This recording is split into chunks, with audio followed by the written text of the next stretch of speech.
The Germans knew exactly where we were looking. Every frequency, every pulse, every station from Portsmouth to Scapa Flow. They'd been listening since March, building charts, logging patterns.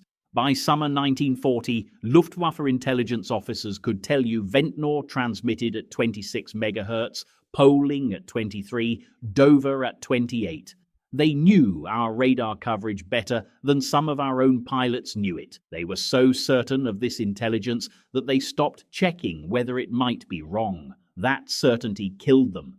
August 1940. The Luftwaffe owned the sky over France. 2,000 fighters and bombers. We had 900 fighters and prayer. The mathematics weren't complicated. If the Germans could blind our radar, if they could slip formations through whilst we were patrolling empty sectors, Britain would fall before autumn. Everyone knew this. Churchill knew it. Dowding knew it. The young men climbing into hurricanes every morning knew it. What the Germans didn't know was that their radar receivers had a blind spot. And we were about to stumble into it. This isn't the story you've heard about radar winning the Battle of Britain. Everyone knows Chainholme gave us warning. Everyone knows the tall steel towers along the coast let us track raids forming over France. That's the sanitized version they taught in schools. The real story involves a decision that should have ended in court-martial. Intelligence officers who refused to believe their own equipment could be flawed. And one discovery that remained classified for 28 years. It stayed secret because it exposed something dangerous. It showed that the most sophisticated military in Europe had built their entire signals intelligence network around an assumption nobody had bothered to verify. Derek Garrard didn't operate radar. He hunted it. February 1940, one of R.V. Jones's people, working in scientific intelligence, 20-something years old, clever with radio equipment, the kind of mind that asks awkward questions. Jones had set him a task: find out what the Germans were using for radar. The Oslo Report, an anonymous document that had arrived from Norway the previous November, hinted at German radio detection systems, but gave nothing concrete. Garrard needed proof. He took a Hallicrafter's S-27 receiver to the Dover coast. American kit, wide frequency range. Radio amateurs used them. He aimed it across the channel into occupied France and started sweeping.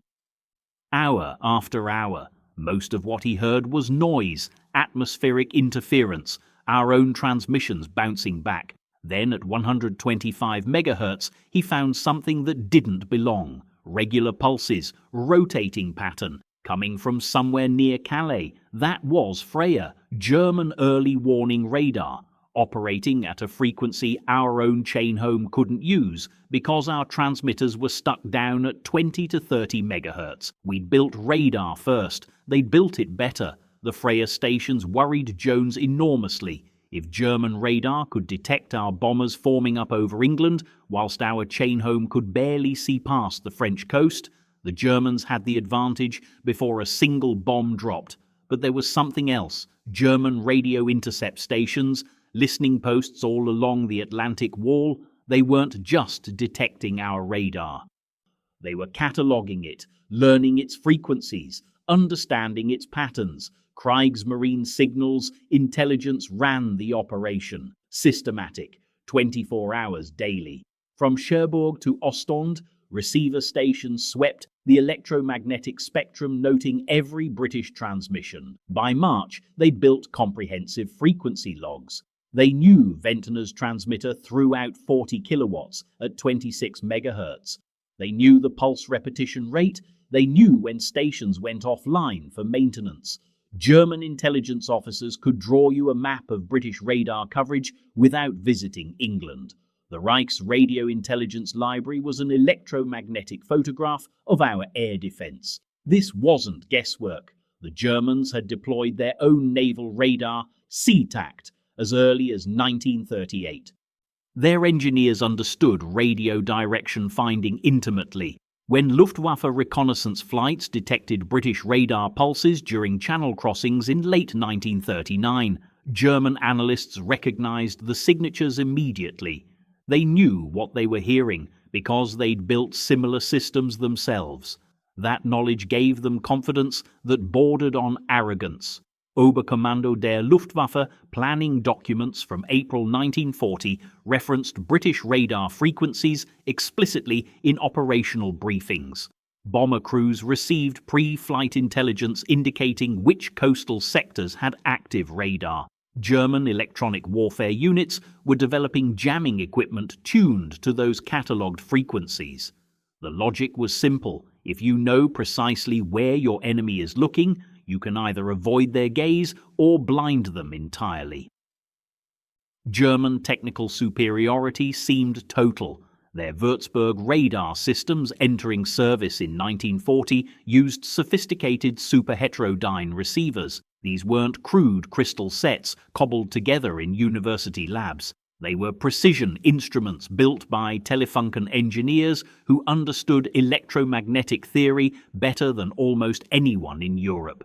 Superheterodyne receivers could detect weak signals across broad frequency ranges.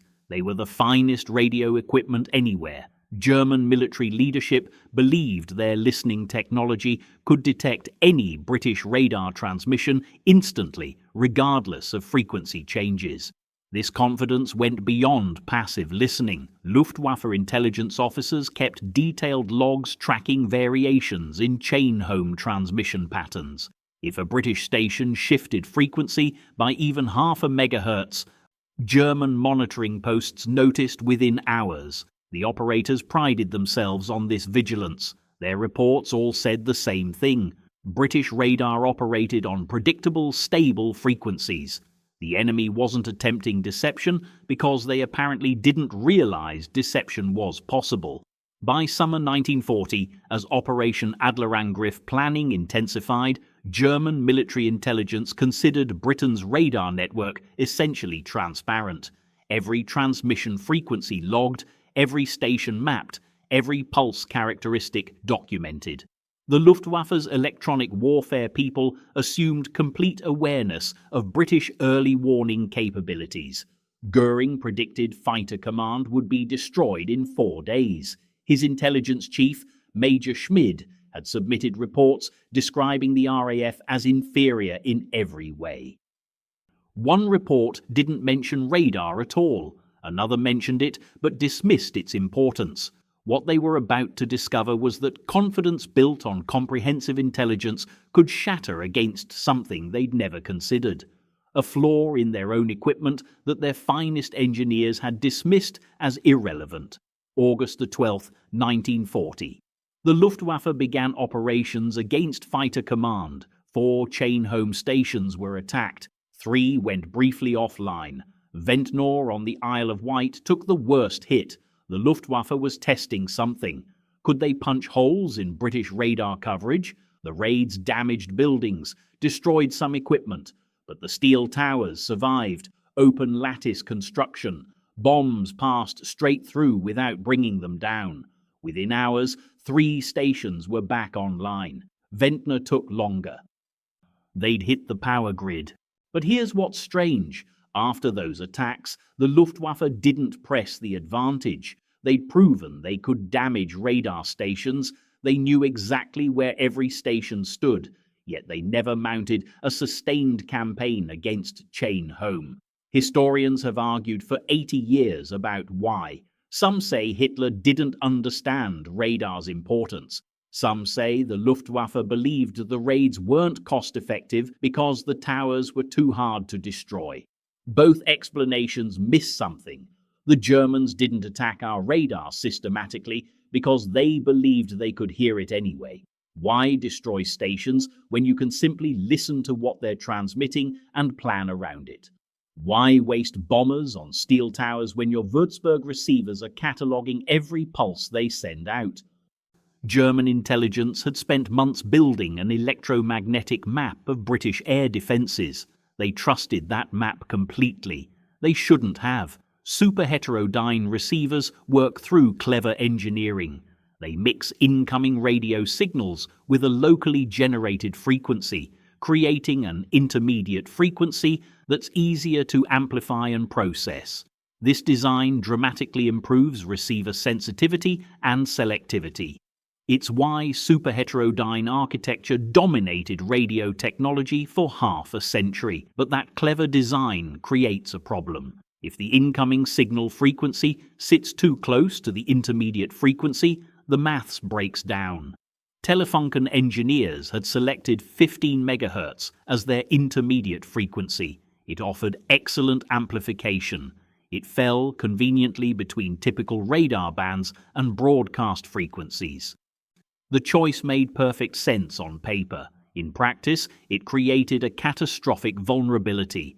When incoming signals arrived between 12 and 15 MHz, the difference between the signal and the intermediate frequency became so small that the receiver's filters couldn't tell wanted signals from unwanted harmonics. Worse, incoming signals at certain frequencies created image frequencies that landed directly on top of the intermediate frequency.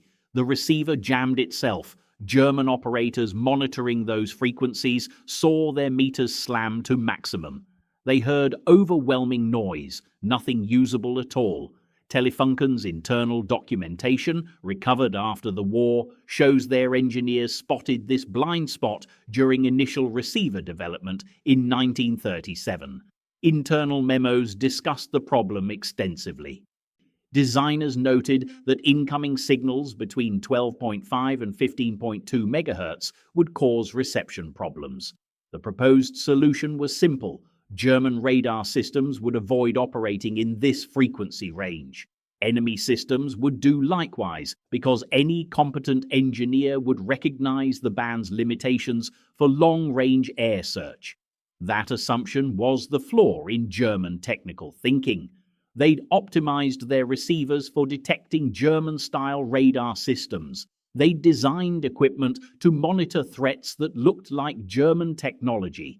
The possibility that British operators might transmit at supposedly inferior frequencies never got serious consideration.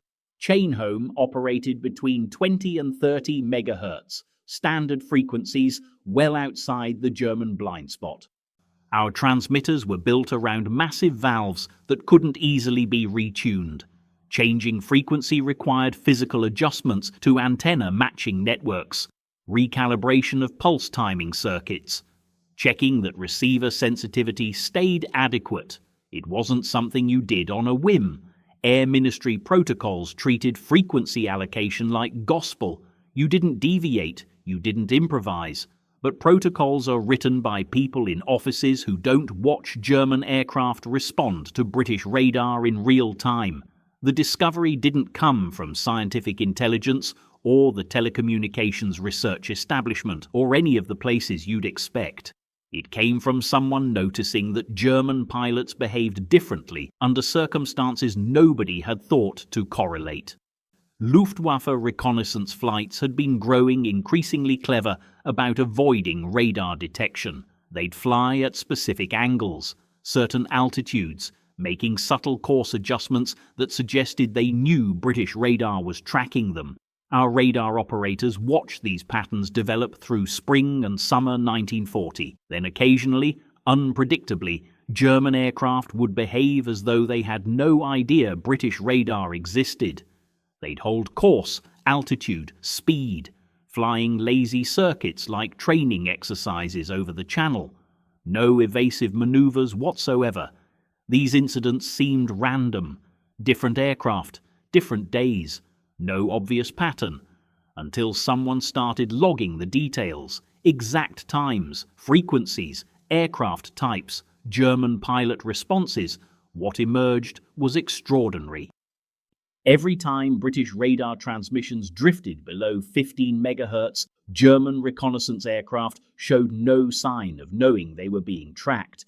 They didn't alter course, didn't attempt jamming, didn't radio warnings to their controllers. At standard frequencies between 20 and 30 MHz, these same pilots would execute those subtle evasive patterns. The difference was stark and consistent. The physics made no sense. Radio waves are radio waves. If German receivers could detect 26 MHz transmissions, they should easily detect 13 MHz transmissions. Lower frequencies travel further, penetrate obstacles better.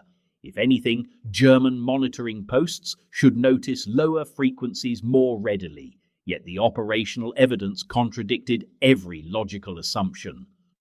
German aircraft acted as though British radar had gone completely silent whenever transmissions dropped below 15 MHz. Bringing this observation to senior officers without solid theoretical explanation was dangerous. It would likely earn reprimand for unauthorized speculation rather than commendation for tactical insight. The British military establishment had developed enormous respect for German technical capabilities by August 1940. The Luftwaffe's combat performance over France had demonstrated their tactical sophistication. Their communications worked flawlessly during coordinated operations. Their navigation equipment enabled precision bombing even in poor weather. The idea that such a formidable military would deploy signals intelligence equipment with exploitable flaws contradicted everything British officers had observed. Senior engineers at the Air Ministry were particularly dismissive when these observations filtered upward. Chain home stations were ordered to maintain assigned frequencies precisely because those frequencies had been carefully selected for optimal performance. Deviation from approved frequencies risked interference with friendly transmissions, degraded range performance, violated international radio regulations that Britain was still nominally observing. But optimal performance means nothing if the enemy can hear everything you're transmitting and plan accordingly. Someone made a decision. August 1940.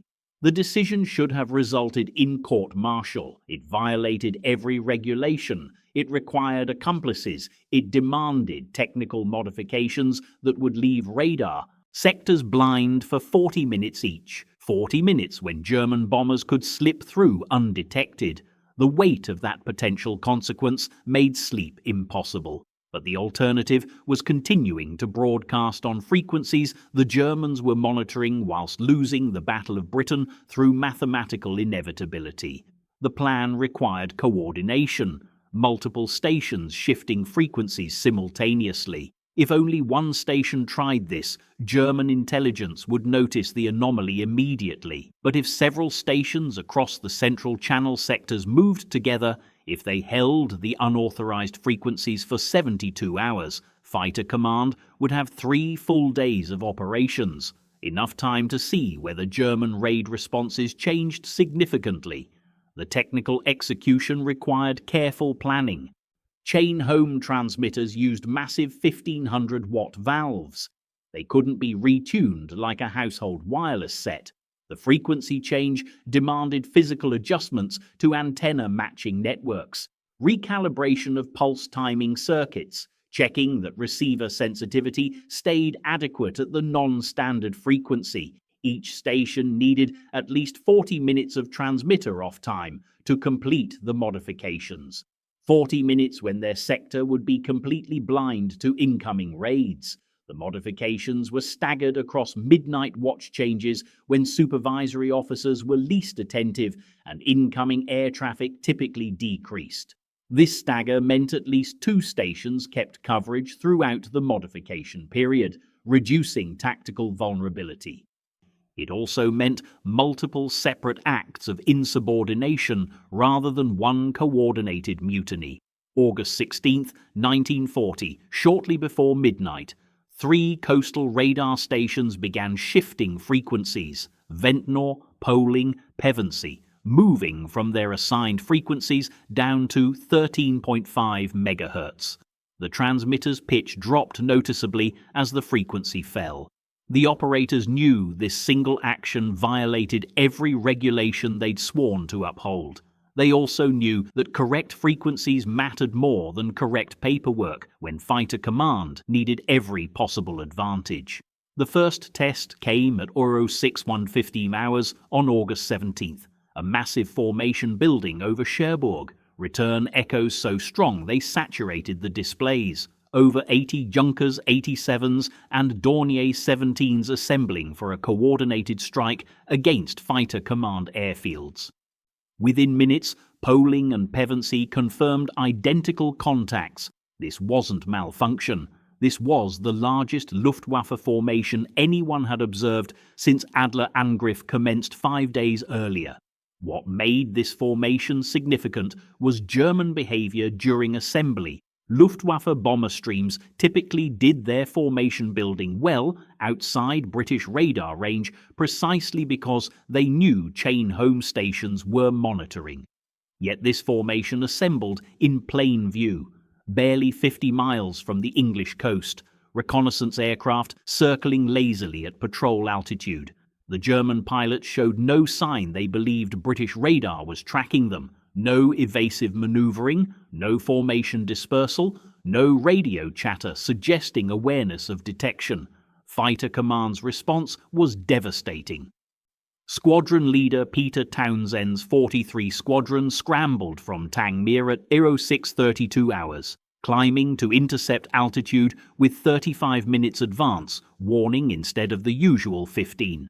The Hurricanes positioned themselves perfectly between the German formation and their target at Thorney Island. When the Luftwaffe bombers crossed the coast at 07:10, they flew straight into prepared fighter screens that shouldn't have been there.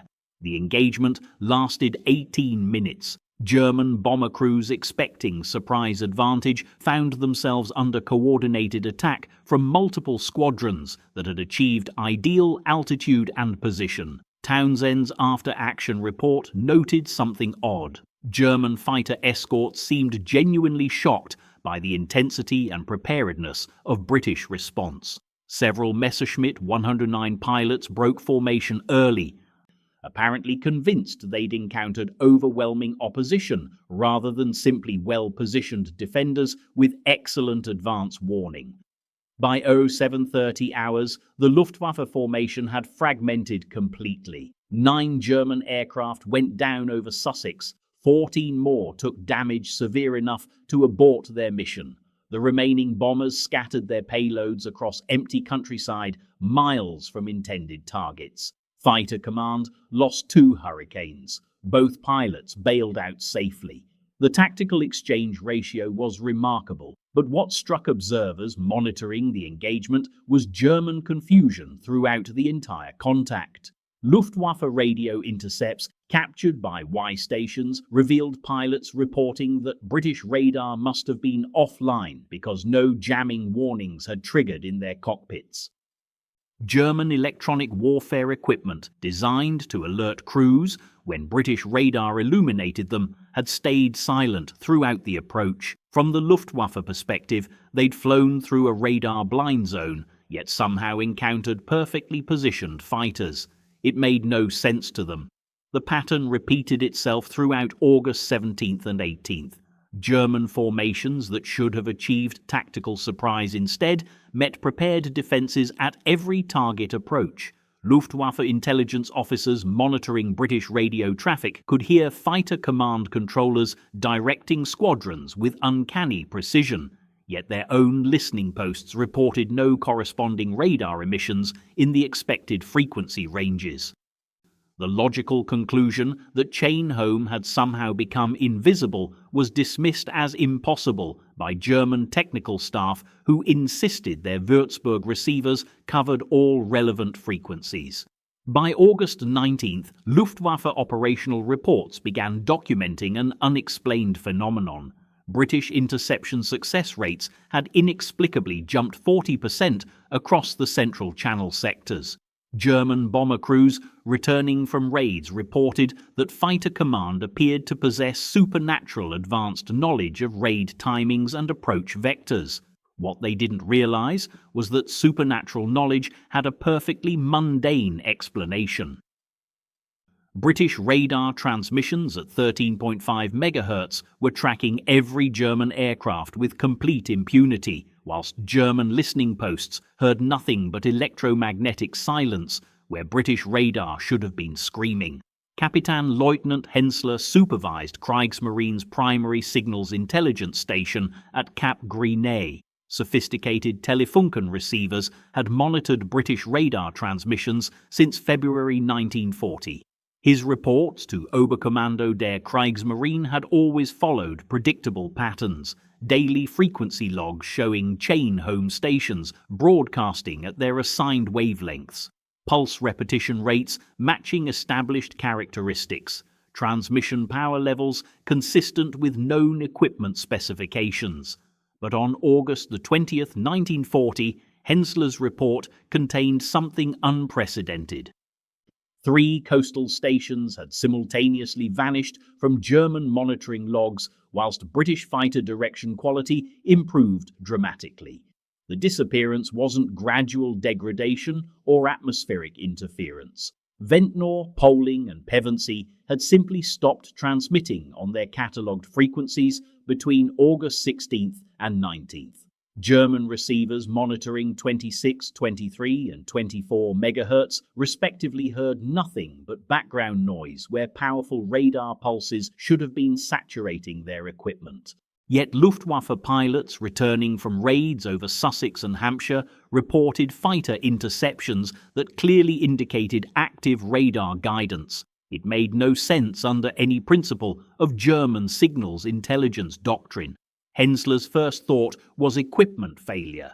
Perhaps British transmitters had broken down, forcing fighter command to rely on visual observation posts and telephone reporting. But the precision of British fighter direction during this period ruled out primitive methods. Controller instructions intercepted on Royal Air Force radio frequencies contained specific altitude, bearing and range information that only radar could provide. RAF Tangmere and Kenley sectors showed interception success rates exceeding 60%. Performance impossible without electronic early warning. By August 23rd, Kriegsmarine intelligence officers were considering more disturbing possibilities. Perhaps Britain had deployed an entirely new radar system operating on frequencies German receivers couldn't detect. This theory gained traction among senior analysts who recalled that British researchers had pioneered radar development before Germany. Maybe the chain home stations everyone assumed were Britain's primary defence were merely decoys, while secret installations transmitted on unknown frequencies that German listening posts missed entirely. The problem with this theory was logistics. Building new radar stations required massive antenna towers, extensive electrical infrastructure, months of construction that German reconnaissance flights would certainly have photographed. Intelligence reviews of aerial imagery from coastal Sussex showed no new installations whatsoever.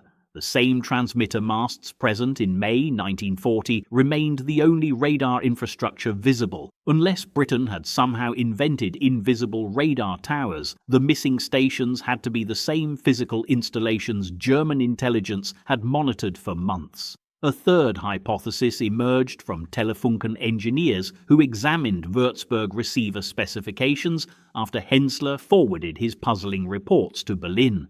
These engineers noted that superheterodyne receiver designs naturally created blind spots at frequencies near the intermediate frequency stage. If British stations had shifted to transmit between 12 and 15 MHz, a range German designers considered impractical for long-range air search radar, the transmissions might fall into precisely the dead zone German equipment couldn't monitor. This explanation was immediately rejected by Oberkommando der Luftwaffe intelligence staff. The rejection wasn't based on careful analysis, but rather institutional pride. Accepting that German receivers had exploitable blind spots required acknowledging that Telefunken engineers had made fundamental design errors. It suggested British radar operators understood German equipment vulnerabilities better than German designers understood their own technology. The psychological implications were intolerable for a military establishment convinced of its technical superiority. Instead, German intelligence settled on a more palatable explanation. Atmospheric anomalies were temporarily disrupting signal propagation in specific frequency bands. causing reception difficulties at monitoring stations whilst not affecting German aircraft detection equipment. This theory satisfied everyone because it blamed natural phenomena rather than engineering inadequacy. Orders went out to Luftwaffe crews emphasizing continued vigilance, with assurances that temporary atmospheric difficulties would resolve shortly. They wouldn't. The truth emerged in a freezing warehouse at Farnborough in February 1945. British technical intelligence officers had assembled captured German radar equipment for systematic examination. Among the collection sat 3 Würzburg receivers retrieved from dismantled Luftwaffe installations across France and the Low Countries. Squadron leader Reginald Jones, leading the analysis team, had no particular interest in validating anyone's frequency theory. He was documenting German radar capabilities for post-war intelligence assessments. What his team discovered was an engineering embarrassment of extraordinary proportions. The Würzburg receivers used superheterodyne architecture exactly as suspected. Telefunken engineers had selected 15 MHz as their intermediate frequency because it offered excellent amplification and fell conveniently between typical radar bands and broadcast frequencies. The choice made perfect sense on paper. In practice, it created a catastrophic vulnerability that undermined Germany's entire signals intelligence network throughout the Battle of Britain. Jones's team traced the signal path through captured receivers with meticulous precision. Incoming radar signals first hit a mixer stage, where they combined with a locally generated frequency from the receiver's oscillator.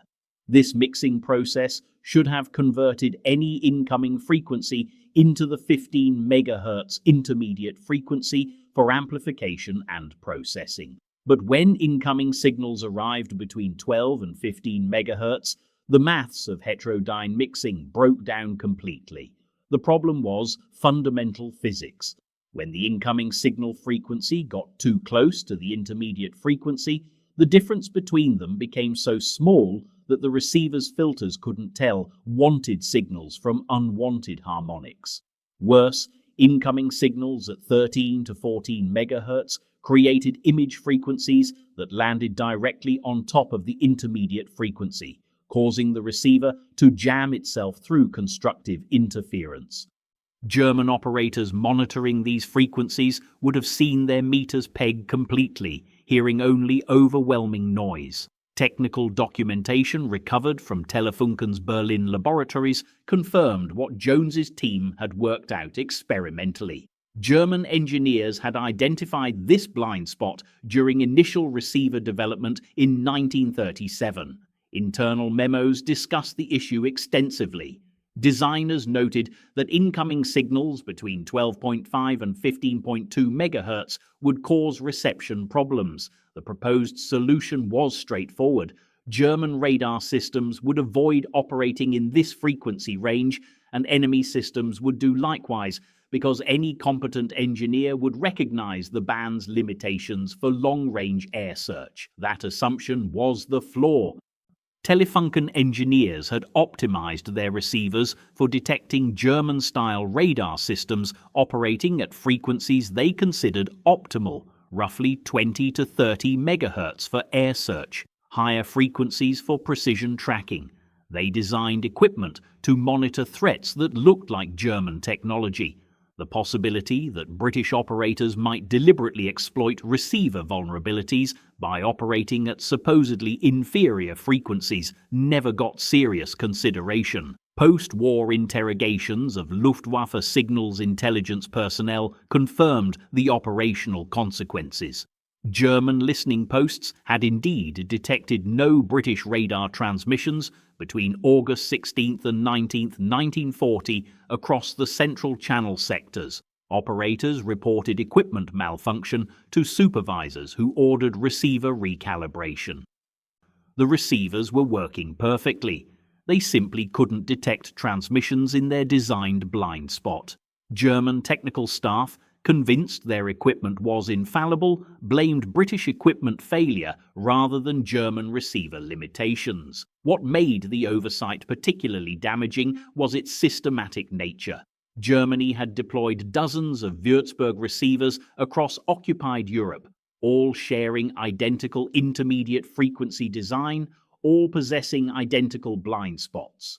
A single design decision made in a Telefunken laboratory in 1937 had inadvertently given Britain the ability to make its entire radar network invisible to German signals intelligence simply by shifting frequencies into a range German engineers considered unsuitable for serious military use. The midnight frequency switches should have resulted in court-martial proceedings. Instead, by October 1940, the Air Ministry had quietly incorporated the discovery into official doctrine. Air Chief Marshal Hugh Dowding personally authorized a classified memorandum dated October the 24th that fundamentally reversed previous policy. Chain home stations were now directed to use frequency variation protocols during high-intensity operations. The document avoided mentioning individuals by name, but the technical specifications bore unmistakable evidence of those Ventnor experiments. The transformation went far beyond simply authorizing frequency changes. British radar development teams at Christchurch and Malvern began designing equipment with built-in frequency agility as a core requirement rather than an afterthought. The Type 7 radar entering service in 1941 featured transmitters capable of switching between multiple preset frequencies within seconds, letting operators shift channels if they suspected enemy jamming or monitoring. Everything changed. British engineers started building radars differently. Instead of stable single-frequency systems that enemies could catalogue, they prioritized unpredictability. American radar designers adopted similar principles after December 1941. British technical liaison missions shared lessons learned from the Battle of Britain. The SCR-584 gun-laying radar, developed by MIT's Radiation Laboratory in 1942, incorporated frequency diversity specifically because British reports emphasized exploiting enemy receiver limitations.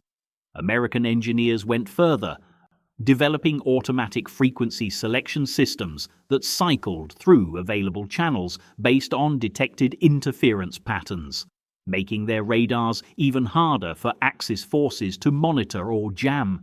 The Soviet Union learned parallel lessons through harsher experience. German signals intelligence proved devastatingly effective on the Eastern Front throughout 1941 and 1942. Luftwaffe units consistently located and destroyed Soviet radar installations by homing in on their transmissions. By 1943, Soviet designers had developed frequency-agile systems that used 3 separate transmitter channels, rotating between them hourly. Post-war Soviet radar doctrine made frequency agility a fundamental principle, influencing every air defense system deployed during the Cold War. NATO formalized these concepts in comprehensive electromagnetic spectrum management protocols established between 1950 and 1953. The alliance created detailed frequency coordination frameworks that let member nations shift radar frequencies rapidly during wartime without interfering with friendly systems. Exercise Mainbrace in September 1952 specifically tested frequency agility under combat conditions. British and American ships conducting coordinated frequency changes whilst maintaining air search coverage across the Norwegian Sea. The exercise validated that modern naval task forces could render themselves effectively invisible to Soviet monitoring posts simply through disciplined spectrum management. The Vietnam War demonstrated frequency agility's continued relevance decades later. American Wild Weasel pilots hunting North Vietnamese surface-to-air missile sites discovered that Vietnamese radar operators often left their equipment radiating continuously, making them easy targets. But when Vietnamese crews began using intermittent transmission, and frequency-shifting tactics taught by Soviet advisors, strike aircraft suddenly struggled to locate emitters. The electronic warfare contest in Southeast Asian skies validated principles first proven over the English Channel in August 1940. Modern military radar systems carry this legacy in every specification. Phased array radars aboard Aegis destroyers can shift frequencies hundreds of times per second, adapting instantly to detected jamming or monitoring attempts.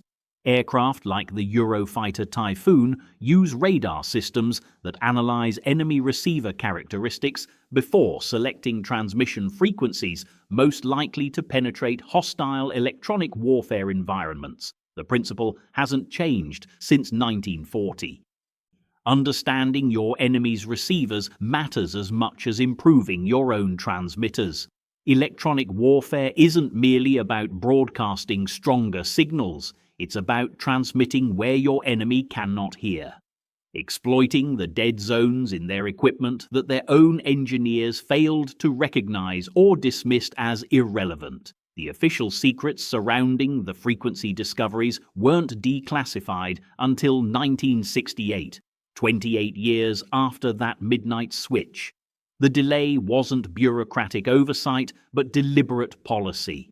British intelligence services recognized immediately that the experiments had revealed something more valuable than a single tactical advantage. They'd exposed a universal vulnerability in superheterodyne receiver design that potentially affected every nation's signals intelligence capabilities, including Britain's own.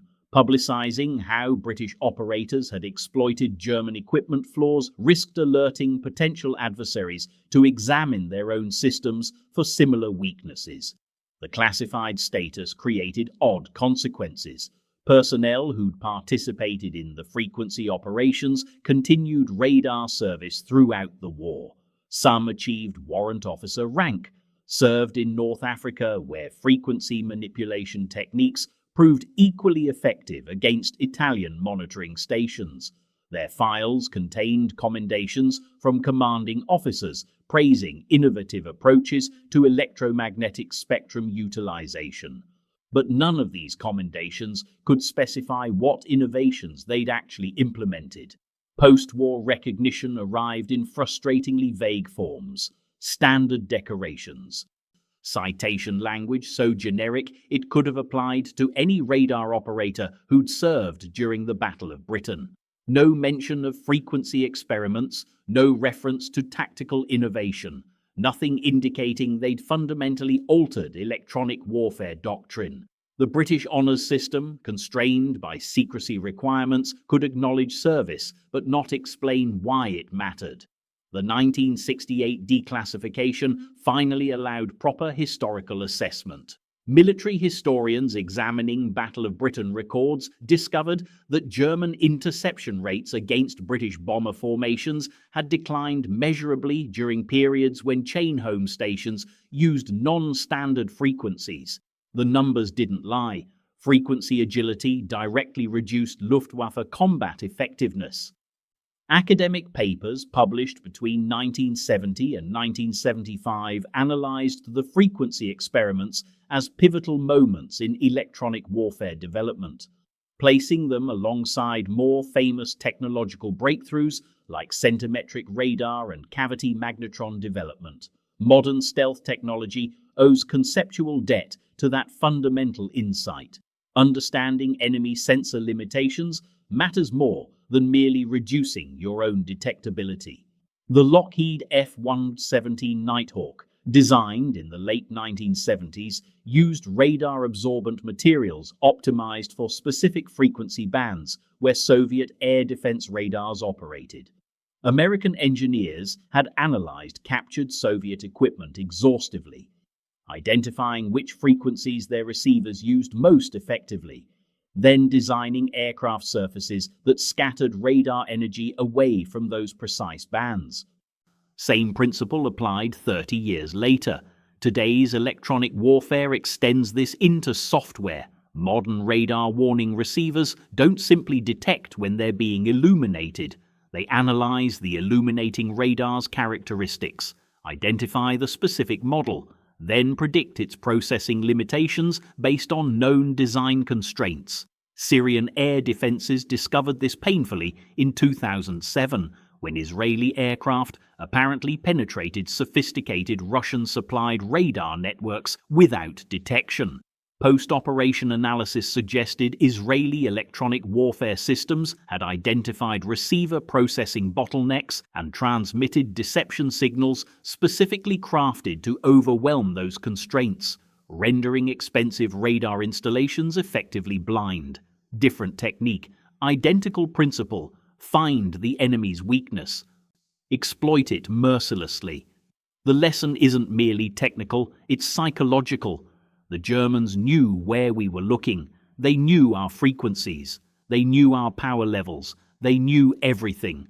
Except one thing: they never checked their own blind spot. That's the lesson. Technical superiority means nothing if you're too confident to question your assumptions. The Luftwaffe learned that in August 1940, over Sussex. The hard way. They'd built the finest radar receivers in Europe, deployed them across occupied territory, catalogued British transmissions for months, created electromagnetic maps of enemy defences. Their intelligence was comprehensive, their technology was sophisticated, their confidence was absolute, and that confidence killed them, because they'd optimized their systems to detect threats that looked like German threats. They'd assumed enemy engineers would make the same choices German engineers made. They dismissed frequency ranges as unsuitable without considering that unsuitability might be exploited deliberately. They were so certain of their technical superiority that they stopped checking whether their certainty was justified. August 1940 proved something that military establishments forget repeatedly. The most dangerous assumption is the one you never question. The deadliest vulnerability is the one you've dismissed as impossible. The Germans didn't lose the Battle of Britain because British technology was better. They lost it because they believed their own technology was infallible. We won because someone asked a question. What if they're wrong?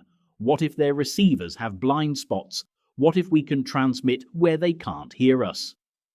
And then had the courage to test that question despite regulations forbidding experimentation, despite knowing it could end in court-martial, despite understanding that if the theory was wrong, Fighter Command would lose coverage across the Channel precisely when German attacks intensified. That changed electronic warfare. Not better transmitters, not stronger signals, a willingness to question assumptions, to test theories despite institutional resistance, to risk everything on a possibility that senior officers dismissed as technically illiterate. The Germans knew everything, except they didn't. They knew what they'd looked for. They heard what they'd designed their equipment to hear. They saw threats that resembled their own systems. They missed everything else. The blind spot wasn't in their receivers, it was in their thinking.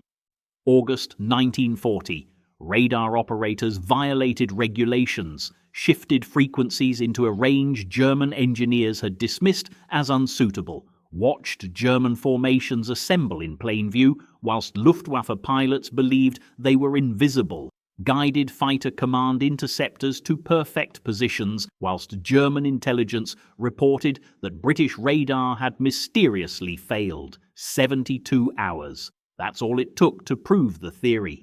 72 hours when German confidence shattered against a reality they'd never considered. Their receivers were perfect. Their intelligence was comprehensive. Their assumptions were wrong. That's the story, not the sanitized version about radar winning the Battle of Britain.